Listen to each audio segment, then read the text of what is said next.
नमस्ते प्यारे भैया बहनों। आज हम कक्षा षष्ठी के हिंदी विषय के वसंत भाग से पाठ 5 अक्षरों का महत्व, जो कि एक निबंध है, इसको पढ़ने के लिए यहाँ उपस्थित हुए हैं। पाठ के लेखक का नाम है श्री गुणाकर मूल्य। पाठ पढ़ने से पहले आज हम पाठ के बारे में थोड़ी जानकारी रखेंगे। जैसा कि पाठ का नाम है अक्षरों का महत्व है, जब हम इस पाठ का नाम पढ़ते हैं अक्षरों का महत्व है, तो हमारे मन में जिज्ञासा होती है कि अक्षरों का हमारे जीवन में क्या महत्व है। तो प्यारे भैया बहनों, अक्षर अगर नहीं होते तो हमारा जीवन कुछ भी ना होता। बिना अक्षरों के हम ना बोल सकते, न किसी के सामने अपने विचार प्रकट सकते और कर सकते, और न ही किसी के विचार हम सुन सकते। तो इसलिए हमारे जीवन में अक्षरों का बहुत ही महत्व है। जैसा कि आप जैसे पहली बार स्कूल में आते हैं, विद्यालय में आते हैं, तो उस समय सबसे पहले आपको अक्षर ही सिखाए जाते हैं। आपको स्वर और व्यंजन सिखाए जाते हैं। आपको पता है, स्वर व्यंजन सीखने के बाद आप शब्द बनाना सीखते हैं। शब्दों से फिर आप वाक्य का निर्माण सीखते हैं, और इस तरह से आपके जीवन में धीरे धीरे अक्षरों का महत्व बढ़ जाता है। जैसे जैसे आप अक्षरों का ज्ञान प्राप्त करते जाते हैं, वैसे वैसे आपका जीवन उद्देश्यपूर्ण होता जाता है और आप आगे वाली कक्षाओं में प्रवेश करते जाते हैं। जैसा कि पाठ के नाम से ही अक्षरों का महत्व है, तो हमारे मन में विचार आते हैं कि सर्वप्रथम अक्षरों की खोज किसने की होगी? भगवान ने की होगी, या मनुष्य ने की होगी, या अक्षरों की खोज कैसे हुई होगी? तो इतनी सारी बातों का जवाब सुनने के लिए आज हम ये पाठ पढ़ेंगे, जो कि श्री गुणाकर मूल्य जी ने लिखा है। इसे एक निबंध विधा में लिखा गया है। इस पाठ में अक्षरों का हमारे जीवन में क्या महत्व है, अक्षरों की खोज कब हुई, और अक्षरों के द्वारा हमारा जीवन किस तरह से सरल होता गया, ये इस पाठ में बताया गया है। तो प्यारे बच्चों, अभी हमने अक्षरों का महत्व पाठ के बारे में परिचय पढ़ा, सुना। अब हम अक्षरों का महत्व पाठ पढ़ेंगे। अक्षरों की कहानी। यह पुस्तक अक्षरों से बनी है। सारी पुस्तकें अक्षरों से बनी हैं। तरह तरह की पुस्तकें, तरह तरह के अक्षर। दुनिया में अब तक करोड़ों पुस्तकें छप चुकी है। हजारों पुस्तकें रोज छपती है।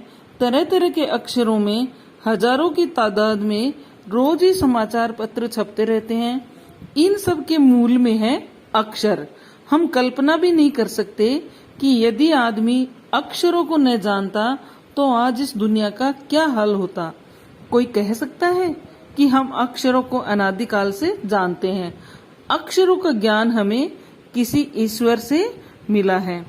तो बच्चों, जैसे कि हम पढ़ रहे हैं, अक्षर, अगर अक्षर नहीं होते तो हमें किसी भी तरह का कोई भी ज्ञान नहीं होता। हम किसी भी ज्ञान को अर्जित नहीं कर पाते, ना ही हम अपने संचित ज्ञान को एक पीढ़ी से दूसरी पीढ़ी तक हस्तांतरित कर पाते। इसलिए अक्षरों के बिना हमारे जीवन का कोई महत्व नहीं रह जाता है। पुराने जमाने के लोग सचमुच ही सोचते थे कि अक्षरों की खोज ईश्वर ने की है, पर आज हम जानते हैं कि अक्षरों की खोज किसी ईश्वर ने नहीं बल्कि स्वयं आदमी ने की है।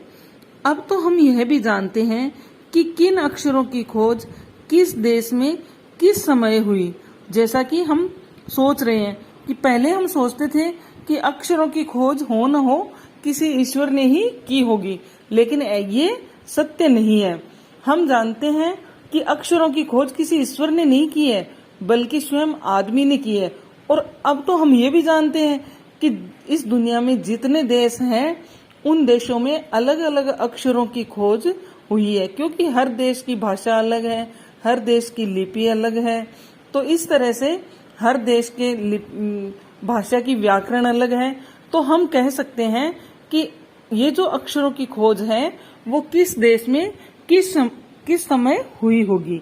हमारी धरती लगभग 5 अरब साल पुरानी है। 2-3 अरब साल तक इस धरती पर किसी प्रकार के जीव जंतु नहीं थे।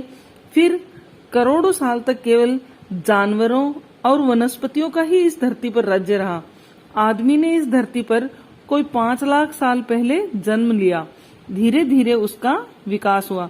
जैसा कि हम जानते हैं कि हमारी जो धरती है वो 5 अरब साल पुरानी है और 2-3 अरब साल तक तो इस धरती पर कोई भी किसी प्रकार के जीव जंतु नहीं थे, सिर्फ पानी ही पानी था। करोड़ों साल तक केवल जानवर और वनस्पति ही रहे।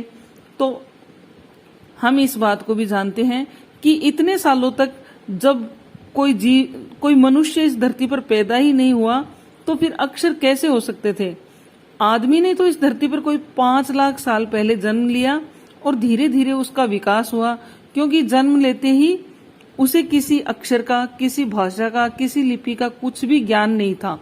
जब आदमी ने जन्म लिया था तो वह एकदम खाली था, वह एकदम कोरा था। धीरे धीरे उसका विकास हुआ। कोई 10,000 साल पहले आदमी ने गांवों को बसाना शुरू किया। वह खेती करने लगा। वह पत्थरों के औजारों का इस्तेमाल करता था। फिर उसने तांबे और कांसे के औजार भी बनाए। तो प्यारे बच्चों, हम सोच रहे हैं कि जब आदमी 5 लाख साल पहले जन्मा तो इतने साल पहले अक्षर क्यों नहीं बने? क्योंकि 5 लाख साल पहले सिर्फ आदमी ही जन्मा था, लेकिन उसका विकास बहुत धीरे धीरे हुआ था। और कोई 10,000 साल पहले तो आदमी ने गांवों को बसाना शुरू किया, यानी उसे पहले तो रहना तक नहीं आता था, वह जंगलों में घूमता रहता था। तो उसने धीरे धीरे विकास करते हुए सोचा कि अब हमें एक जगह समूह में रहना चाहिए। तो इस तरह से उसने गांवों को बसाना शुरू किया। तो फिर उसे खाने की चिंता हुई कि उसे किस तरह का भोजन करना चाहिए। तो धीरे धीरे उसने खेती करना शुरू किया। वह पत्थरों के औजारों का इस्तेमाल करता था। क्यों करता था? क्योंकि अब धीरे धीरे उसे अपनी सुरक्षा की भी चिंता होने लगी थी। उसे पता था कि जंगली जानवर उसे खा जाएंगे, इसलिए जंगली जानवरों से सुरक्षा के लिए उसने पत्थरों के औजार बनाए। फिर धीरे धीरे जब उसने थोड़ा और ज्ञान प्राप्त किया और विकास किया तो उसने तांबे और कांसे के औजार भी बनाए। प्रागैतिहासिक मानव ने सबसे पहले चित्रों के जरिए अपने भाव व्यक्त किए। प्रागैतिहासिक मतलब इतिहास से पहले के मानव, यानी जब से अपने को इतिहास की जानकारी मिलनी शुरू हुई है उससे पहले के मानव प्रागैतिहासिक मानव कहलाते हैं। तो प्रागैतिहासिक मानव ने सबसे पहले चित्रों के जरिए अपने भाव व्यक्त किए, क्योंकि उसे कोई भाषा बोलनी नहीं आती थी, उसे किस तरह से बोला जाता है ये पता ही नहीं था। तो इसलिए उसने चित्रों के जरिए अपने भाव व्यक्त किए। वह चित्र बना बनाकर एक दूसरे को बताते थे कि उनके मन में क्या चल रहा है, जैसे पशुओं, पक्षियों, आदमी के चित्र। इन चित्र संकेतों के बाद में भाव संकेत अस्तित्व में आए। फिर धीरे धीरे उनके मन में जो भाव होते थे वो भी चित्र के रूप में चित्र के बाद में भाव संकेत अस्तित्व में आए। कि पहले उन्होंने चित्र बनाकर अपने मन की बातें कहना शुरू किया और उसके बाद धीरे धीरे संकेत, अपने मन के जो संकेत थे वो इशारों में या फिर कोई इस तरह की रेखाएं बना के या कोई चित्र बनाकर वो अपने मन के भाव प्रकट करने लगा। जैसे कि एक छोटे वृत्त के चारों ओर किरणों की द्योतक रेखाएं खींचने पर वह सूर्य का चित्र बन जाता था, यानी कि जैसे वह छोटा सा वृत्त बनाता फिर उसके चारों तरफ ऐसे लाइन लाइन खींच देता तो रेखाएं खींचता तो वह सूर्य का चित्र बन जाता था। ये उसने धीरे धीरे जानना शुरू किया। बाद में यही चित्र ताप या धूप का द्योतक बन गया। इस तरह अनेक भाव संकेत अस्तित्व में आए। तब जाकर काफी बाद में आदमी ने अक्षरों की खोज की। अक्षरों की खोज के सिलसिले को शुरू हुए मुश्किल से 6000 साल हुए, केवल 6000 साल। यानी कि आदमी ने जब अक्षरों की खोज शुरू की तो ये शुरू हुए सिर्फ अभी तक 6000 साल ही हुए, जबकि आदमी का जन्म तो 5 लाख वर्ष पहले ही हो गया था। लेकिन उसने अक्षरों की खोज सिर्फ 6000 साल पहले ही शुरू की है। अक्षरों की खोज के साथ एक नए युग की शुरुआत हुई। आदमी अपने विचार, अपने हिसाब किताब को लिख कर रखने लगा। तब से मानव को सभ्य कहा जाने लगा। आदमी ने जब से लिखना शुरू किया तब से इतिहास आरंभ हुआ। किसी भी कौम या देश का इतिहास तब से शुरू होता है जब से आदमी के लिखे हुए लेख मिलने लग जाते हैं। इस प्रकार इतिहास को शुरू हुए मुश्किल से 6000 साल हुए हैं। उसके पहले इस काल को प्रागैतिहासिक काल यानी इतिहास के पहले का काल कहा जाता है। जैसा कि हम सोच रहे हैं कि अक्षरों की खोज के साथ एक नए युग की शुरुआत हुई। कैसे हुई एक नए युग की शुरुआत? क्योंकि इस समय आदमी अपने विचार और अपने हिसाब किताब को लिख कर रखने लगा, और जब वो लिख कर रखने लगा तो उस ज्ञान को एक पीढ़ी से दूसरी पीढ़ी तक देने भी लगा। और जब से उसने लिखना शुरू किया तब से उस मानव को सभ्य कहा जाने लगा। अब जब आदमी ने लिखना शुरू किया तो उस काल को इतिहास कहा गया। यानी कि व्यक्ति अपनी सारी चीजें जब लिख के रखने लगा और जब वो ज्ञान दूसरी पीढ़ी को मिलने लगा तो फिर उसे इतिहास का नाम दिया गया। किसी भी कौम या देश का इतिहास तभी से शुरू होता है जब से उन व्यक्तियों के लिखे हुए लेख मिलने शुरू हो जाते हैं हमें, या उनकी लिखी हुई कोई भी बातें हमें मिलनी शुरू हो जाती है। तो ये जो दौर है ये मुश्किल से 6000 साल पहले ही शुरू हुआ था।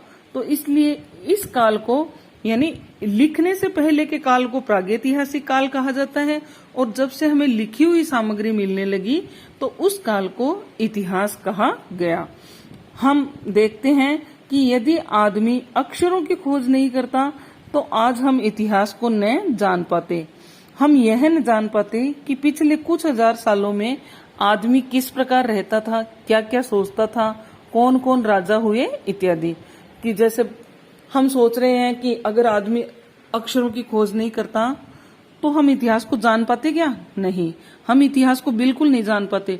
अगर अक्षरों की खोज नहीं हुई होती तो हमें अपने वेदों का ही नहीं पता चलता, अपने पुराणों का ही नहीं पता चलता, अपनी जो पुरानी ऐतिहासिक किताबें, अपने रामचरितमानस, रामायण, महाभारत या गीता, भागवत गीता, इस तरह के जो अपने को साहित्य मिले हैं, ये अगर अक्षरों की खोज नहीं होती तो हमें कभी नहीं मिल पाते। इसके अलावा जितने भी राजा हुए हैं प्राचीन काल में, हमने देखा है कि